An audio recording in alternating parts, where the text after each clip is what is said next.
Si vous regardez cette vidéo, c'est probablement parce que vous voulez perdre du poids rapidement. Soyons honnêtes, vous avez sans doute déjà essayé et peut-être même plusieurs fois. Vous pensez que le problème vient de votre manque de volonté, de discipline ou de temps. Eh bien, ce n'est aucun de ces facteurs.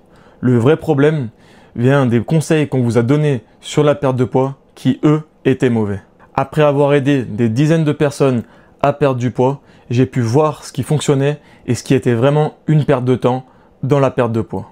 Dans cette vidéo, je vais vous donner les conseils les plus honnêtes pour perdre du poids rapidement. Et ce, même si vous avez déjà échoué avant, même si vous avez déjà été bloqué dans votre perte de poids, et même si vous n'êtes pas motivé en ce moment. Mais avant de commencer, si vous souhaitez réellement perdre du poids et appliquer des conseils qui marchent, tirés de mon expérience où j'ai perdu 30 kilos durant ces 2 dernières années, cliquez sur le premier lien en description. Premier point, arrêtez d'essayer de perdre du poids lentement. Pendant longtemps, j'ai prôné une perte de poids lente et durable. Et c'est vrai, c'est souvent la meilleure approche et surtout la meilleure approche sur le long terme. Mais écoutez-moi bien, des fois, quand je parle avec une personne qui a beaucoup de poids à perdre et qui veut perdre du poids assez rapidement, on a besoin d'adopter une approche différente pour que cette personne voit des résultats rapidement et reste motivée tout au long de son processus de perte de poids. Pourquoi?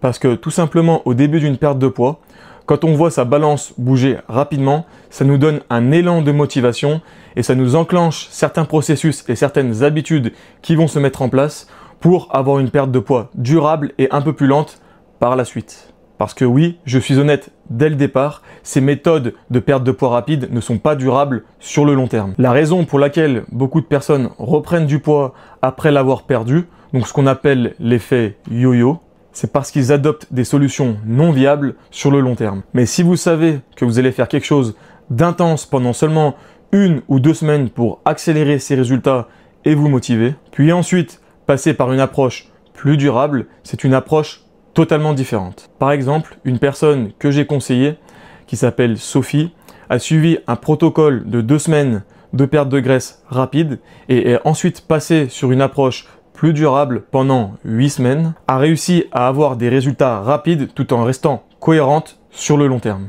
Résultat, au début de la perte de poids, elle était motivée parce qu'elle a perdu rapidement des kilos et ensuite elle a réussi à faire quelque chose de moins drastique mais à continuer à perdre du poids au fur et à mesure de ces 8 semaines et donc était plutôt satisfaite du résultat final au bout des un peu plus de 2 mois. Deuxième point, la motivation ne vous sauvera pas. Voici la vérité. La motivation vous fera commencer, mais ne vous aidera pas à tenir sur le long terme. Et d'ailleurs, ce n'est pas fait pour ça. C'est comme essayer d'utiliser un marteau quand l'outil qu'il vous faut, c'est un tournevis. Ce n'est pas adapté et ce n'est pas efficace. Beaucoup de personnes se motivent le dimanche soir ou le lundi matin. Ils planifient tout, achètent des courses, préparent leur repas et jurent que cette fois, ce sera différent des autres fois. Mais arrive le jeudi, la motivation s'effondre et tous les résultats pendant le week-end seront annihilés. Est-ce que ça vous semble familier? Pensez à la motivation comme une alarme incendie. Elle attire votre attention, mais la discipline, c'est le pompier qui agit, même quand la situation est inconfortable. Je me rappelle d'un de mes amis qui me disait qu'il a besoin de motivation pour se remettre au régime, au sport, etc. pour perdre du poids, alors que je lui ai simplement donné 3 règles simples à suivre et à appliquer au quotidien sans se poser de questions. Et comme par hasard, sans la motivation, il a réussi à reprendre sa perte de poids en appliquant ces 3 règles simples. Et du coup, il était content par la suite et il n'a pas eu besoin du tout de cette fameuse motivation. Il faut arrêter d'utiliser cette excuse de la motivation pour ne pas recommencer à avancer vers ses objectifs et enfin être fier de soi et atteindre le corps dont on rêve. Agissez même quand vous n'en avez pas envie, c'est le meilleur moyen d'atteindre vos objectifs. Est-ce que vous croyez que durant ma perte de poids de 30 kg, j'étais motivé tous les jours et que c'était un plaisir de me regarder? Non, pas du tout. Je suis même quelqu'un qui de base n'aime pas du tout aller au sport et pourtant tous les jours, je me force à faire de la marche à pied ou de la salle de musculation ou les deux. Donc si moi j'y arrive, vous pouvez y arriver. Il faut simplement entraîner votre cerveau à faire ces différentes choses au quotidien. La discipline, c'est un muscle, donc ça prend du temps à muscler, mais une fois que c'est mis en place, vous verrez que ça demandera beaucoup moins d'efforts pour pouvoir le faire. Troisième point, vous avez besoin d'une saison de non. On vous dit souvent qu'il faut équilibrer vie professionnelle, relations et fitness. Mais c'est totalement faux quand il s'agit d'une perte de poids rapide. Vous n'arriverez pas à concilier ces trois aspects de votre vie si vous souhaitez perdre du poids rapidement. Il faudra forcément faire des concessions. Encore une fois, on parle spécifiquement pour perdre du poids rapidement, donc sur une courte durée, 1 semaine, 2 semaines ou 3 semaines. Et pendant cette période, l'équilibre ne sera pas votre priorité. Il faut savoir où vous souhaitez mettre vos efforts au quotidien et quels sont vos objectifs en fonction du moment. Donc pendant ces 2 à 3 semaines, vous aurez besoin de dire non à tout ce qui ne va pas dans votre objectif de perte de poids rapide. Sinon, vous vous éloignerez de votre objectif et ce ne sera plus une perte de poids rapide. Alors arrêtez de jongler entre votre perte de graisse, vos sorties alcoolisées, vos brunchs du dimanche matin, ainsi que les desserts que vous prenez à chaque repas qui sont un peu trop caloriques. Vous vous dites que c'est seulement une seule fois, mais cette seule fois arrive 3, 4, 5 fois par semaine avec différents plaisirs. Chaque fois que vous dites oui à quelque chose qui vous détourne de votre objectif de perte de poids, vous dites non à votre corps de rêve. La solution, elle est simple. Choisissez simplement une période, par exemple de 30 jours, 40 jours. Et pendant cette période, votre objectif prioritaire, donc votre objectif de vie, sera uniquement votre perte de poids. Donc, il faudra dire non aux sorties qui ne sont pas dans vos objectifs, donc comme par exemple les sorties en boîte, au bar ou les sorties au restaurant. Sinon, il faudra que vous choisissiez avec parcimonie les menus justement qui iront dans votre objectif. Et il faudra que vous soyez à l'aise avec votre décision. Si vous allez dans un restaurant et que vous prenez un menu, par exemple, uniquement de salade parce que vous voulez pas faire beaucoup de calories, ne soyez pas frustré en rentrant chez vous parce que vous aurez été le seul à manger de la salade, contrairement à vos collègues.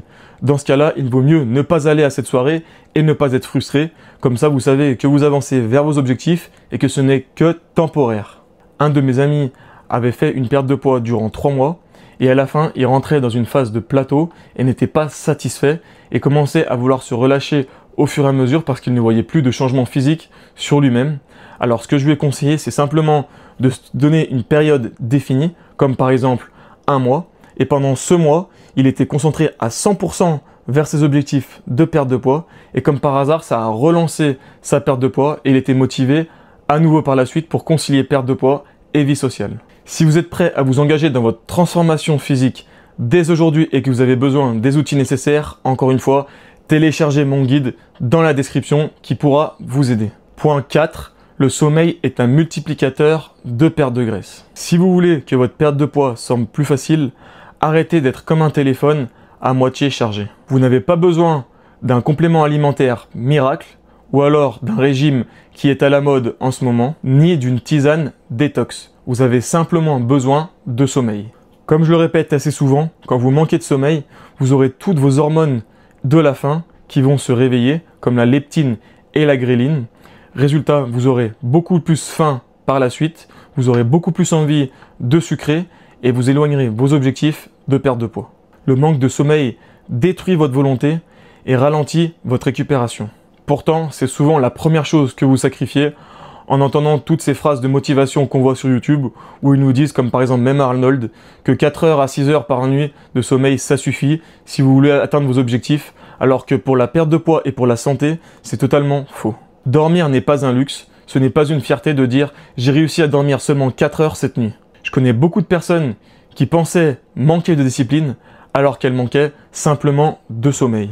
Résultat, comme par hasard, quand elles sont passées de 5h30 de sommeil à 7h30 de sommeil par nuit, leur motivation et leur discipline étaient revenues au top de leur forme comme elles étaient il y a 10 ans. Parce que n'oubliez pas que si vous êtes fatigué, vous aurez beaucoup moins envie d'aller faire du sport et de bouger votre corps au quotidien. Donc fixez une heure de coucher, éteignez votre téléphone 30 minutes à 1 heure avant d'aller vous coucher et évitez de manger votre dernier repas proche de votre sommeil. Si vous voulez un coup de pouce pour vous mieux dormir, avoir un sommeil plus profond et mieux récupérer, n'hésitez pas à vous supplémenter en magnésium, de préférence bisglycinate pour ceux qui connaissent. Point numéro 5, vous ne suivez pas vos calories correctement.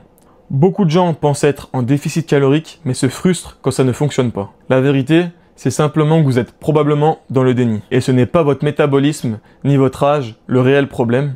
C'est simplement tous les petits snacks, tous les petits grignotages que vous faites au fur et à mesure de la journée qui vous freinent dans votre perte de poids et pour atteindre vos objectifs. N'oubliez pas également que l'alcool est un réel poison pour votre corps. Alors plus vous limiterez votre consommation d'alcool, mieux ce sera pour votre perte de poids, pour votre santé, ainsi que pour votre peau. Vous êtes peut-être parfait du lundi au vendredi, mais il y en a beaucoup qui oublient de compter le samedi et le dimanche, et résultat derrière, ils font exploser leur total calorique sur la semaine, et donc ça ne sert à rien, c'est pas plus mal que de se faire plaisir tous les jours, mais pour beaucoup de personnes, et surtout à l'époque où on avait instauré le fameux cheat meal, donc un repas de triche qui se transforme souvent en cheat week-end, donc pendant tout le week-end, les personnes trichent au niveau de leur alimentation, ce qui fait que même si vous maintenez votre alimentation correcte pendant 5 jours par semaine, si pendant 2 jours vous faites péter les totales caloriques, ça ne servira à rien parce que ce qui compte le plus, c'est combien en moyenne sur la semaine vous aurez consommé de calories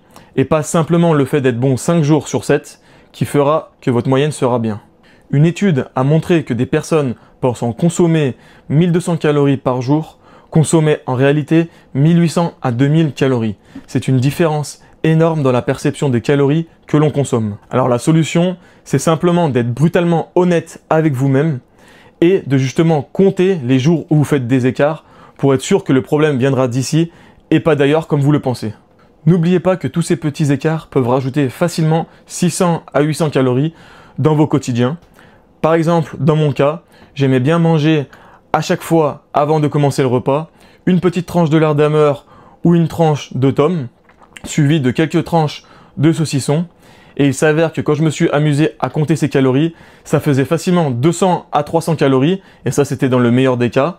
Si vous faites ça 2 fois par jour, j'étais facilement à 500 à 600 calories, et à partir du moment où j'ai commencé à arrêter ça, en plus de l'arrêt ou la diminution de la consommation d'alcool, j'ai relancé ma perte de poids de manière drastique. Donc si vous sortez au restaurant, pas de problème, mais essayez d'estimer au mieux ces calories, quitte à les gonfler un petit peu, ou alors n'hésitez pas à prendre une application d'intelligence artificielle, d'envoyer la photo de votre repas à cette intelligence artificielle qui vous dira à peu près combien de calories fait votre repas. Point 6, la balance fluctue, donc arrêtez de paniquer.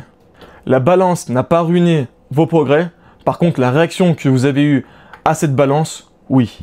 Vous vous pesez et vous voyez plus 1 ou 2 kilos, et ça y est, vous êtes frustré, vous voulez tout arrêter, les efforts que vous avez faits jusqu'à maintenant. Mais ce n'est pas comme ça que ça marche. C'est une perte de poids qui se fait sur le long terme et il se peut même que vous étiez sur la bonne voie, vous avez simplement arrêté trop tôt. Donc arrêtez d'avoir comme obsession la balance. Ce qui compte, c'est que vous appliquez au quotidien tous les objectifs que vous étiez fixés, comme par exemple faire 10 000 pas, atteindre tant de protéines par jour ou encore tant de calories par jour. Donc si un matin la balance monte, c'est normal, il y a plusieurs fluctuations dans le corps, notamment avec la graisse, le muscle, et la composition d'eau de votre corps. Donc n'arrêtez surtout pas à ce moment-là. Vous n'aurez pas tout gâché simplement en une journée parce que votre balance aura monté. Et ne vous dites surtout pas, tant pis, je vais arrêter, c'est mort pour moi, je vais reprendre du poids. Surtout pas. Continuez dans vos objectifs et vous verrez que votre patience et vos efforts paieront sur le long terme. La perte de graisse n'est pas linéaire, sinon ça serait beaucoup trop facile et tout le monde ne galérerait pas dans sa perte de poids. La balance reflète plusieurs choses dont personne ne pense, comme par exemple le sel dans votre corps, les glucides que vous aurez consommés la veille, l'inflammation dans votre corps, vos cycles hormonaux si vous êtes une femme, ou même un entraînement intense de la veille qui vous aura fait suer beaucoup. J'ai un de mes cousins qui pensait carrément arrêter sa perte de poids parce qu'il avait pris 1,5 kg le lendemain qu'il avait mangé des sushis. Alors que simplement en regardant sa balance connectée, on voyait que sur une moyenne de 7 jours, sa tendance était justement à la baisse. Donc j'ai réussi à le motiver pour qu'il continue dans sa perte de poids et comme par hasard, 2 semaines après, sa perte de poids avait continué de baisser. Donc je le répète, ne paniquez pas si la balance monte, c'est tout à fait normal dans le processus de perte de poids. Ce n'est pas un échec et concentrez-vous sur les choses qui marchent vraiment, à savoir faire vos objectifs que vous êtes fixés, donc sur votre to-do list au quotidien. Point 7, faites 70 000 pas par semaine. Encore en 2025, la perte de gras via la marche est un outil très sous-estimé. Avec des emplois de bureau et des trajets très longs, beaucoup de personnes passent la majorité de leur journée assis. Même si vous allez à la salle 3 à 5 fois par semaine, qu'est-ce que vous faites les 23 autres heures de la journée? Vous êtes probablement assis et c'est ce qui cause votre ralentissement dans la perte de poids et au niveau de votre santé au global. Vous n'avez pas besoin de faire 2 heures de cardio tous les jours. Vous avez simplement de vous fixer un objectif réalisable, comme par exemple faire 70 000 pas par semaine. Pourquoi je vous dis par semaine et non pas 10 000 pas par jour? Parce que ça n'a pas d'importance si un jour vous faites 7 000 et le lendemain vous faites 13 000. Ce qui compte, c'est justement d'avoir une moyenne à 10 000 pas par jour. Et comme on le sait, la majorité du temps, les personnes, quand elles sont au travail la semaine, n'ont pas forcément le temps de faire 10 000 pas tous les jours. Donc si la semaine, vous êtes sur une moyenne de 7 000, 8 000 pas, c'est pas grave.